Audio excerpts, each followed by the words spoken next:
De Mouloud Pharaoun, le fils du pauvre, chapitre 8, suite. Les deux pères de famille avaient chacun à faire pour nourrir leur monde.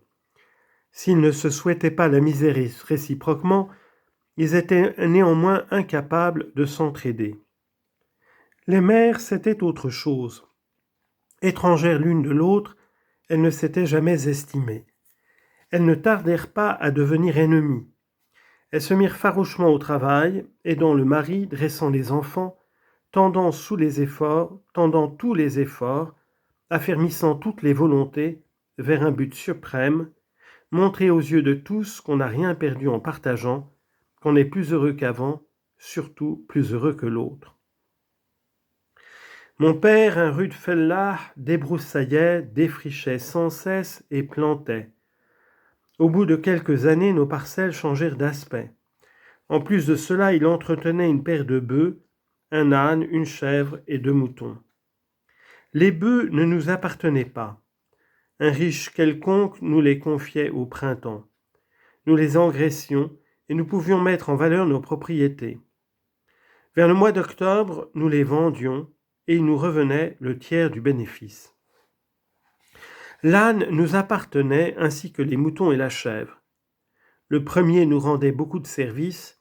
Il portait sur son dos le bois et le sac d'herbe du champ. Il y transportait le fumier. Il portait à la ville les charges de raisins ou de figues et rapportait de l'orge pour la famille ou, pendant la saison des légumes, des piments, des courgettes, des pommes de terre que ma mère échangeait par platée avec les voisines contre des céréales. Les moutons étaient achetés tout petits. Ils grandissaient, devenaient gras, et à l'approche de l'Aïd, nous en vendions un qui rapportait généralement le capital engagé pour les 2. Et chaque année, mon père était fier d'égorger, sans avoir rien dépensé, un mouton en l'honneur du prophète. En plus de son lait, la chèvre donnait assez régulièrement 1 ou 2 chevreaux que mon père vendait avec beaucoup de plaisir. Il nous arrivait aussi d'en manger un. Un prétexte pour le sacrifier venait très facilement. Ma mère avait 2 ou 3 maladies dont elle parlait souvent et qu'on ne voyait jamais. Et tout à fait par hasard, un derviche lui conseillait de tuer un chevreau qui avait précisément la couleur d'une autre. Si ce n'était ma mère, c'était alors mon père qui venait d'attraper une insolation. Or tout le monde sait que cette maladie provient des djennoun, qui ne quittent le malade qu'après avoir vu couler le sang d'un chevreau de la couleur d'une autre. Le troisième gros personnage qui pouvait provoquer la mort du malheureux cabri était le fils unique. Quant aux sœurs, leurs djennoun avaient tout au plus la hardiesse de demander des œufs. Mon père se faisait prier toute une semaine pour consentir à nous acheter tous les 2 ou 3 mois de la viande au marché. Mais il était toujours prêt à égorger le chevreau. Il ressemblait d'ailleurs en cela à la plupart des fellahs. La viande est une denrée très rare dans nos foyers. Ou plutôt non, le couscous est la seule nourriture des gens de chez nous. On ne peut en effet compter ni la louche de pois chiches ou de fèves qu'on met dans la marmite avec un rien de graisse et 3 litres d'eau pour faire le bouillon, ni la cuillerée d'huile qu'on ajoute à chaque repas, ni la poignée de figues qu'on grignote de temps en temps dans les intervalles.